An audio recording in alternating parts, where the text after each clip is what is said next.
Hello बच्चों, welcome back to my YouTube channel maths plaza. तो बच्चों, आज मैं इस वीडियो में क्लास 8 मैथ चैप्टर 1 जिसका नाम है परिमेय संख्याएं। क्या नाम है? परिमेय संख्या। आज हम ये चैप्टर स्टार्ट करने वाले हैं। तो किसी भी चैप्टर को पढ़ने से पहले उसका बेसिक जानकारी में होना चाहिए। तो पहले पता होना चाहिए कि चैप्टर का नाम है परिमेय संख्या दिया गया, ठीक ना। ये परिमेय संख्या है क्या? परिमेय संख्या है क्या? पहले हम लोग संख्या के बारे में जानेंगे। परिमेय संख्या क्या है, पूर्णांक संख्या क्या है, प्राकृत संख्या क्या है, ठीक है ना। पूर्ण संख्या क्या है, कुछ संख्या के बारे में आज जानेंगे और नेक्स्ट क्लास में हम लोग इस चैप्टर को क्या करेंगे, क्वेश्चन आंसर करेंगे। और इसको देखते हैं। देखो पहला क्या, देखो प्राकृत संख्या क्या है, प्राकृत संख्या, ठीक है ना। तो लगभग देखो किसी भी संख्या का सबसे शुरुआत जो होता है वो कहाँ से होता है? प्राकृत संख्या से। प्राकृत संख्या जो है सबसे पहला संख्या होता है, ठीक है ना। किसी भी संख्या को पढ़ने के लिए सबसे पहले क्या जानना पड़ेगा हमको? प्राकृत संख्या जानना पड़ेगा। प्राकृत संख्या को हम लोग प्राकृतिक संख्या भी कहते हैं, ठीक है ना। या तो इसको प्राकृतिक संख्या कहते हैं या फिर क्या कहते हैं? प्राकृतिक संख्या कहते हैं। इसको सभी क्लास के बच्चे को समझना चाहिए, ठीक है ना। चाहे 6 का हो, 7 का हो, 8 का हो, 9 का, मैट्रिक का, किसी भी क्लास का हो, ठीक है ना। प्राकृतिक संख्या सबको समझना चाहिए क्योंकि ये सब क्लास में बेसिक है। तो होता क्या है, देखो इसका डेफिनेशन बहुत छोटा है, ठीक है ना। गिनती की संख्या को प्राकृतिक संख्या कहते हैं। गिनती की संख्या क्या कहते हैं? अब बताए गिनती हम लोग कहाँ से करते हैं? एक से करते हैं ना। तो एक हो गया, जैसे 1 2 3 4 5 6, जहां तक तुम गिन सकता है। जैसे अब हो गया 100, कितना होगा मान लो 100। ये नहीं कि अब 100 में खत्म हो जाए, नहीं, फिर 101 102 103 104 ऐसे करते करते मान लो पहुंच गए 500 पे। ये नहीं कि 500 खत्म हो गया, फिर क्या चलेगा? 501 502 ऐसे पहुंचे मान लो कि 2 लाख पे। ये नहीं खत्म हो गया, 2 लाख 1 2 लाख 2 2 लाख 3 2 लाख 4 ओवरऑल, और ये पूरा चलते रहेगा जहां तक ले जाएगा। इसका परिभाषा क्या हो गया? गिनती की संख्या को प्राकृतिक संख्या कहते हैं। गिनती की संख्या को, और गिनती कहाँ से स्टार्ट करते हैं? 1 से। आप पूछेगा सबसे छोटी प्राकृतिक संख्या क्या है? सबसे पहला क्या है? 1। तो सबसे छोटी प्राकृतिक संख्या क्या हो जाएगा? अब पूछेगा सबसे बड़ी प्राकृतिक संख्या क्या है? तो अनंत है, उसका अंत ही नहीं है। क्या होगा? अनंत। क्या होगा? क्योंकि अगर मान के चलो हम 1 करोड़ पे खत्म करते हैं, नहीं खत्म नहीं होता, फिर गिनेगा 1 करोड़ 1 1 करोड़ 2 1 करोड़ 3, ऐसे मान लो पहुंच गया हम लोग 5 अरब पे, फिर भी खत्म नहीं होगा, फिर गिनेगा आगे 5 अरब 1 5 अरब 2 5 अरब। ओवरऑल कह सकते हैं कि प्राकृतिक संख्या का अंत नहीं है। क्या अंत? शुरुआत है। शुरुआत कहाँ से है? 1 से। इसलिए सबसे छोटी प्राकृतिक संख्या क्या होती है? 1 होती है। अगर पूछेगा सबसे बड़ी प्राकृतिक संख्या क्या होती है, उसका अंत नहीं है, तो क्या लिखेंगे? अनंत। क्या लिखेंगे? अब प्राकृतिक संख्या किसे कहते हैं? तो गिनती की संख्या को प्राकृतिक संख्या कहते हैं। बताओ कितना छोटा डेफिनेशन है ना। गिनती की संख्या को प्राकृतिक संख्या कहते हैं। अगर लिखना चाहे तुम लोग भी लिख लो, ठीक ना, इसे काम आएगा। लिख लो पीछे, गिनती की संख्या को, गिनती की संख्या को प्राकृतिक संख्या कहते हैं। और प्राकृतिक संख्या को हम लोग प्राकृतिक भी कहते हैं, ठीक ना। क्या कहते हैं? प्राकृतिक। इसी को इंग्लिश में कहते हैं नेचुरल नंबर। क्या बोला जाता है? Natural number. प्राकृत बोलो या प्राकृतिक बोलो या नेचुरल बोलो, एक ही बात है। गिनती की संख्या को प्राकृतिक संख्या कहते हैं। कहते हैं जैसे जैसे गिनती कहाँ से करते हैं हम लोग? 1 से ना। 1 2 3 4 5 डॉट डॉट डॉट कर दो, क्योंकि जीवन भर क्या होता रहेगा? चलता रहेगा। अब मान के यदि यही तुमको पूछ दिया गया, ठीक ना, कि सबसे छोटी प्राकृतिक संख्या क्या है? 1 है, तो ये भी यहाँ लिख लो। हो सकता है कि ऑब्जेक्टिव में पूछ दिया जाए, ठीक ना। हो सकता है ऑब्जेक्टिव में पूछ दे। क्या क्या लिखे? सबसे छोटी प्राकृतिक संख्या। कभी कभी ऑब्जेक्टिव में ये सब पूछता है, ठीक ना, कि सबसे छोटी प्राकृतिक संख्या क्या है। ऑप्शन देगा तुम्हारा 1 0 अनंत, इनमें से कोई नहीं। तो क्या मानेंगे? 1 में। और कुछ आदमी क्या करता है, प्राकृतिक संख्या में 0 में भी 0 भी लिखता है इससे, ठीक ना। क्या लिखता है? सबसे छोटी प्राकृतिक संख्या 0। ये गलत है। क्या होगा यहाँ पे? 1 होगा। क्या होगा? 1। अगर ऑब्जेक्टिव में पूछेगा सबसे छोटी प्राकृतिक संख्या, 0 भी ऑप्शन में देगा। 0 1 2 अनंत, क्या मानेंगे? 1। इन्हें कि 0 देखना, 0 तो बहुत छोटा है, 0 टिक कर देना, नहीं, यह है प्राकृतिक संख्या, ठीक ना। अब पूछेगा सबसे बड़ी प्राकृतिक संख्या क्या होता है? अनंत। इसका कोई अंत नहीं है। सबसे बड़ी क्या होगा? अनंत होगा। तो पहला समझ गए। और दूसरा एक और संख्या समझेंगे प्राकृतिक संख्या के जस्ट बाद, पूर्ण संख्या। कौन सा संख्या समझेंगे? पूर्ण संख्या। अब कोई बताओ पूर्ण संख्या किसे कहते हैं? तो सभी क्लास के बुक में देखो संख्या के बारे में दिया होता है, तुम कोई भी क्लास का बुक पलटा के देखो, ठीक ना, सब क्लास के बुक में संख्या के बारे में दिया है, चाहे पूर्ण संख्या हो, प्राकृत संख्या हो, सम संख्या हो, विषम संख्या हो, अभाज्य संख्या हो, कोई भी संख्या हो। तो बताओ पूर्ण संख्या किसे कहते हैं? इसका डेफिनेशन ये बहुत छोटा है, इसका दो प्रकार से डेफिनेशन लिख सकते हैं। पहला, प्राकृत संख्या में जीरो जोड़ देने पर, प्राकृत संख्या में जीरो जोड़ देने पर जो नया संख्या बनता है वह पूर्ण संख्या कहलाता है, ठीक ना। प्राकृत संख्या में शून्य को जोड़ देने पर, क्योंकि जीरो को इंग्लिश में हिंदी में क्या कहते हैं? शून्य कहते हैं, ठीक ना। तो प्राकृत संख्या में शून्य को जोड़ देने पर जो नया संख्या बनता है वो क्या कहलाता है? पूर्ण संख्या। ये प्राकृत संख्या क्या है? 1 2 3 4 है ना, इसमें क्या करो? जीरो ऐड कर दो। अब ये प्राकृत संख्या नहीं रहा, क्या बन गया? ये पूर्ण संख्या बन गया। क्या बन गया? पूर्ण संख्या। तो इसका देखो पहला डेफिनेशन क्या लिख सकते हैं कि प्राकृत संख्या में शून्य को जोड़ देने पर जो नया संख्या बनता है वो पूर्ण संख्या कहलाता है, पहला परिभाषा। दूसरा लिख सकते हैं, शून्य से प्रारंभ होने वाली संख्या को पूर्ण संख्या कहते हैं। फिर पूर्ण संख्या कहाँ से स्टार्ट हो रहा है? जीरो से। कहाँ से हो रहा है? और जीरो के हिंदी में क्या कहते हैं? शून्य कहते हैं। तो दूसरा परिभाषा लिख सकते हैं, शून्य से प्रारंभ, प्रारंभ मतलब शुरू, प्रारंभ मतलब शुरू, तो शून्य से प्रारंभ होने वाली संख्या को पूर्ण संख्या कहते हैं। तो दोनों में जो डेफिनेशन लिखो, या तो लिखो कि प्राकृत संख्या में शून्य को जोड़ देने पर जो नया संख्या बनता है पूर्ण संख्या कहलाता है, या शून्य से प्रारंभ होने वाली संख्या को पूर्ण संख्या कहते हैं, ठीक ना। तो कोई भी लिख दो। तो प्राकृत वाला ही लिख देते हैं, प्राकृत संख्या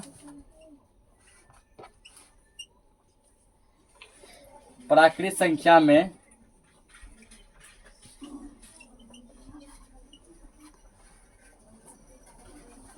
प्राकृत संख्या के संग्रह में, संग्रह मतलब टोटल, संग्रह मतलब टोटल, प्राकृत संख्या के संग्रह में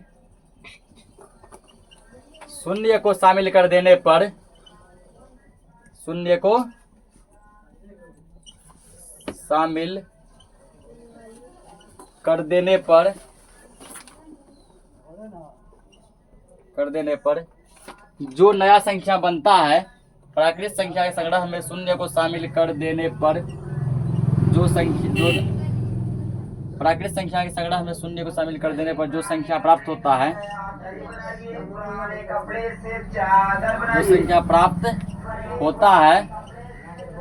तो जरूरी नहीं कि जैसा हम लिखेंगे वैसा डेफिनेशन बोलो। अब समझा दिया है ना, अब अपने तरीके से किसी को भी समझा सकते हैं।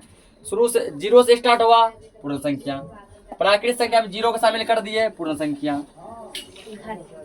प्राकृत संख्या के संग्रह में शून्य को शामिल कर देने पर जो संख्या प्राप्त होता है उसे क्या कहते हैं? पूर्ण संख्या कहते हैं। क्या कहते हैं? पूर्ण संख्या। इसको इंग्लिश में कहते हैं होल नंबर, उसे पूर्ण संख्या कहते हैं।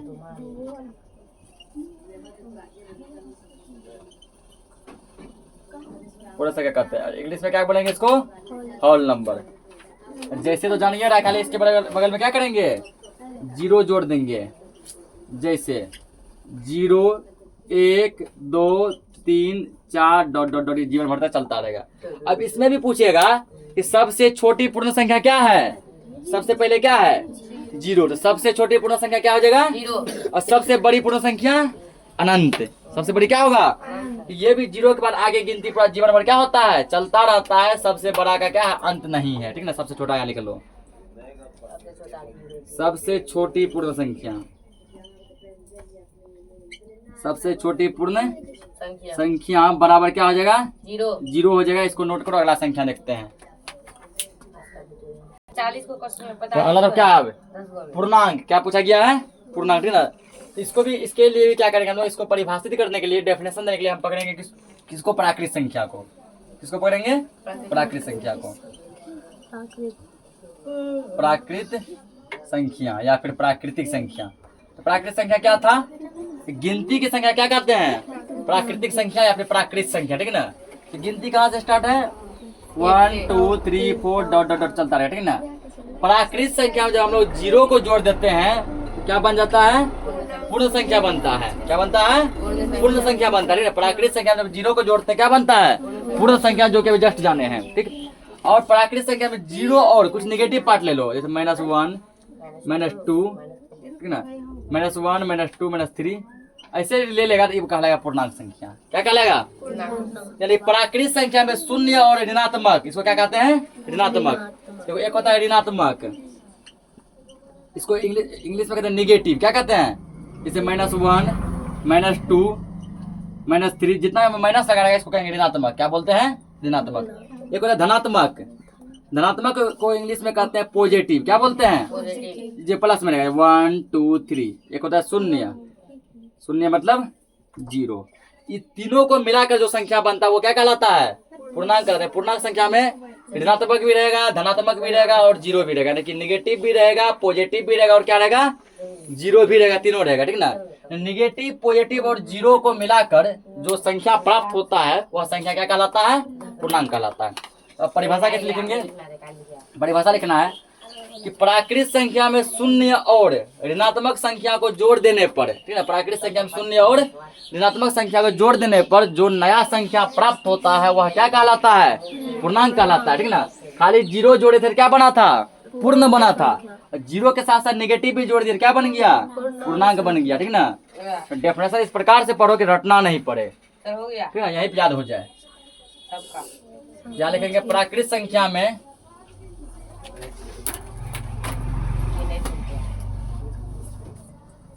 नहीं सुनेंगे हाँ रे, प्राकृत संख्या में शून्य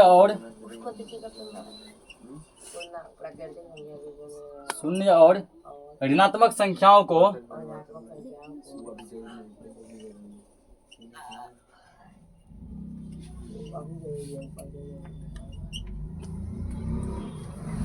प्राकृत संख्या में शून्य और ऋणात्मक संख्याओं को शामिल कर देने पर या तो शामिल जोड़ देखो ना, जोड़ देने पर या शामिल कर देने पर, कुछ भी लिख सकते हैं। शामिल कर देने पर जो संख्या प्राप्त होता है, जो संख्या प्राप्त होता है, जो संख्या प्राप्त होता है उसे क्या कहते हैं? उसे पूर्णांक कहते हैं।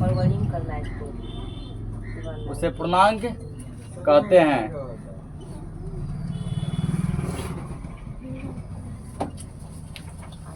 प्राकृत संख्या में जब 0 और नेगेटिव पार्ट को जोड़ दिए तो एक नया संख्या बना। जो नया संख्या क्या कहलाया? पूर्णांक कहलाया। जैसे देखो, जैसे मान लो प्राकृत संख्या क्या था हमारा? 1 2 3 ... ये था ना। इसमें क्या बोला गया? 0 जोड़ दो, तो 0 जोड़ दिए। और क्या बोला गया? कुछ नेगेटिव संख्या भी जोड़ दो। मान लो जोड़ दिए -1 -2 -3, इधर भी चलेगा ... चलता रहेगा। ठीक ना? -3 ... क्योंकि इधर भी -4 आएगा, -5 आएगा, -6 आएगा। ठीक ना? ये संख्या जो ये क्या है? पूर्णांक है। क्या है? पूर्णांक है। ठीक ना? अब पूर्णांक के बाद देखो अगला संख्या, देखो परिमेय संख्या। क्या देखेंगे? परिमेय संख्या, चौथा।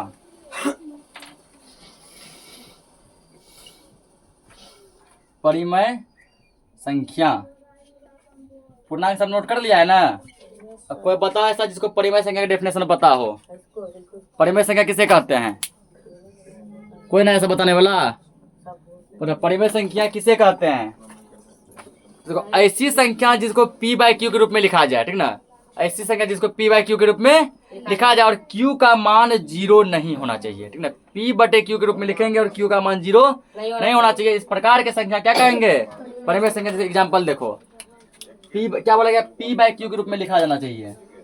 p/q के रूप में जो संख्या p/q के रूप में लिखा रहेगा वो क्या कहेगा? परिमेय संख्या की कंडीशन है इसका एक कि q इक्वल नॉट 0। तो इक्वल मतलब होता है बराबर, बराबर को काट दिए तो बराबर नहीं, बराबर इक्वल नोट पड़े, क्यू इक्वल नोट, जो ये कंडीशन है। अब जैसे मान लो कोई संख्या 5/4, ये क्या है? परिमेय संख्या है। तो p/q, ये बटे हो गया है ना, p/q के रूप में ये परिमेय संख्या है। कोई संख्या 3/2, ये क्या है? परिमेय संख्या है। कोई संख्या 6/17, ये क्या है? परिमेय संख्या है। कोई संख्या हमारा 0/8, ये क्या है? परिमेय संख्या, क्योंकि देखो इसको P बटे Q लिख सकते हैं ना। P का मान कितने है 0 और Q का मान कितना है 8। ये है तुम्हारा क्या परिमेय संख्या, क्योंकि P के लिए कुछ नहीं ना बोला है, इसके लिए बोला है Q के लिए।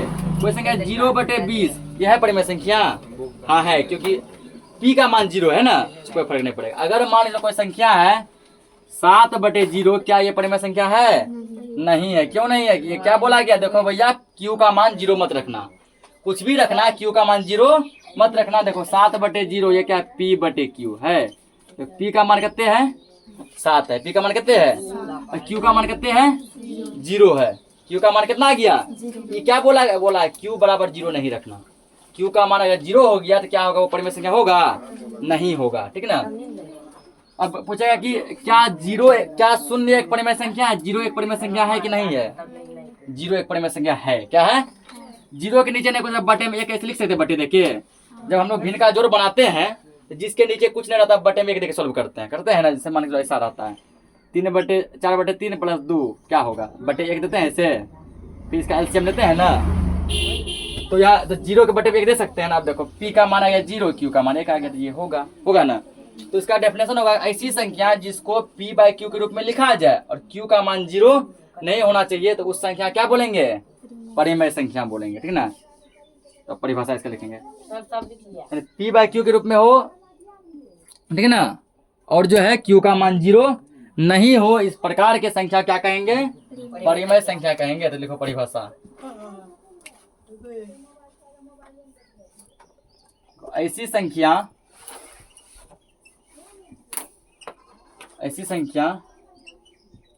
जो P बाय Q के P बटे Q के रूप में हो और Q इक्वल नॉट 0 हो। Q इक्वल नॉट 0 मतलब क्या हुआ? Q का मान 0 नहीं होना चाहिए। और इसका मतलब क्या है अभी पूरा समझा है ना। Q इक्वल नॉट 0 का मतलब क्या हो गया? Q का मान 0 नहीं होना चाहिए। ऐसी संख्या जो P बाय Q के रूप में हो और Q इक्वल नॉट 0 हो, उसे क्या कहेंगे? परिमेय संख्या कहेंगे। उसे परिमेय संख्या कहते हैं। उसे परिमेय संख्या कहते हैं।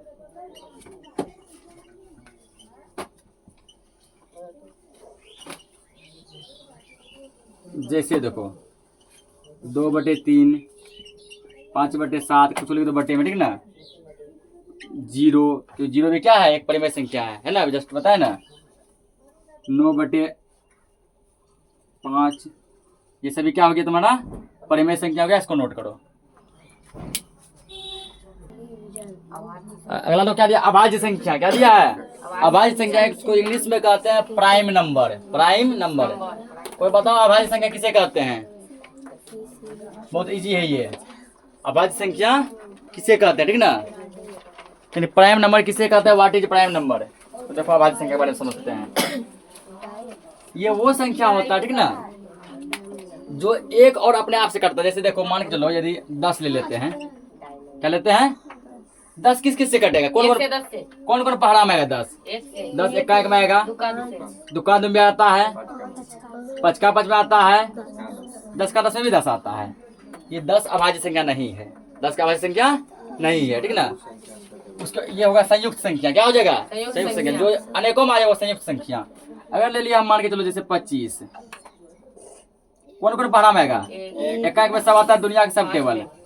5 का 5 में आएगा, अब 25 के टेबल में ही आएगा। अब ये भी क्या अभाज्य संख्या नहीं है, तो यह एक बार, ठीक ना। लेकिन अगर इसी के बदले यदि मान के सपोज करो यदि हम ले लिए 7, एक में कटेगा, उसमें किसी से नहीं कटेगा, डायरेक्ट अपने आप से कटेगा। अपने आप मतलब क्या? 7 से कटेगा, ठीक ना। ये हुआ अभाज्य संख्या। ये क्या हुआ? अगर मान लो ले लिए हम 4, 1 से कटेगा, 2 से कटेगा और अपने आप 4 से कटेगा। क्या ये अभाज्य संख्या होगा? नहीं। तो एक और अपने आप के अलावा भी एक आ गया, ये नहीं होगा। ये संयुक्त संख्या। क्या है ये? संयुक्त संख्या। अगर मान लो 2 ले लिया जाए, एक कटेगा, 1 से एक कटेगा अपने आप 2 से, ये अभाज्य संख्या। 3 यदि लेंगे, 1 से और अपने आप 3 से, अभाज्य संख्या। 4 तो नहीं होगा अभाज्य, देखिए संयुक्त होगा। 5 ले लें हम, एक से कटेगा अपने आप 5 से कटेगा अभाज्य संख्या। अगर मान 13 लेंगे, एक से कटेगा और अपने आप 13 से कटेगा अभाज्य संख्या। अगर मान के चलो जैसे कि 12 लेंगे, एक से कटेगा, 2 से कटेगा, 3 से कटेगा, 4 से भी कटेगा, 6 से भी कटेगा, 12 से भी कटेगा। इतना चीज से कट रहा है, ये अभाज्य संख्या नहीं है। ये क्या होगा? संयुक्त संख्या। अब इसका परिभाषा देखो, ऐसी संख्या जो एक और स्वयं से विभाजित हो, विभाजित मतलब कटना, जो एक और स्वयं से क्या हो? विभाजित हो, ठीक ना। जो संख्या एक और स्वयं, स्वयं मतलब क्या होता है? अपने आप। स्वयं मतलब क्या होता है? अपने आप। जो संख्या एक और अपने आप से विभाजित होता है वो क्या कहलाता है? अभाज्य संख्या कहलाता है। अपने आप मतलब समझा दी क्या होता है ना। जैसे मान लो 7 एक से कटेगा और अपने आप किससे कटेगा? 7 से कटेगा। जैसे मान लो 23 एक से कटेगा और किससे कटेगा? अपने आप 23 से कटेगा। 31 एक से कटेगा, अपने आप 31 से कटेगा। इसका परिभाषा लिखो। अब जो संख्या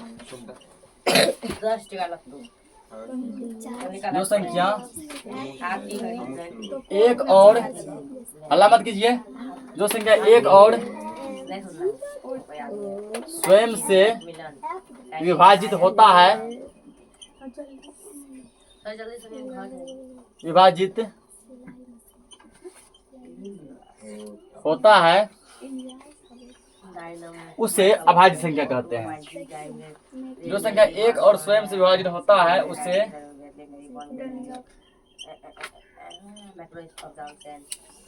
अभाज्य संख्या कहते हैं। जो एक से कटेगा और अपने आप से कटेगा वो क्या कहलाएगा? अभाज्य संख्या कहलाएगा। जैसे देखो, जैसे 2 हो गया, 3 हो गया, 4 नहीं 5 होगा, 6 नहीं 7 होगा, ठीक ना, 11 होगा, 13 होगा, 17 होगा, पूरा चलता रहेगा, जितना लिख सको, ठीक ना। तो सब कॉन्सेप्ट बता दिए। जो एक से कटेगा, अपने आप से कटेगा, वो क्या कहलाएगा? अभाज्य संख्या कहलाएगा। अब अपने आप तुम लोग चुन लेगा। यहाँ पूछता है एगो कि सबसे छोटी अभाज्य संख्या क्या है? 2। सबसे छोटी अभाज्य संख्या क्या है? 2 है। सबसे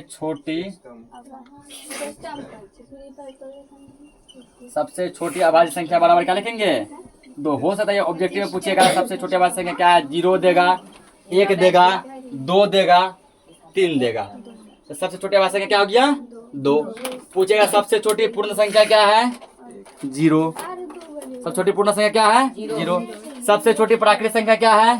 1 है, ठीक ना।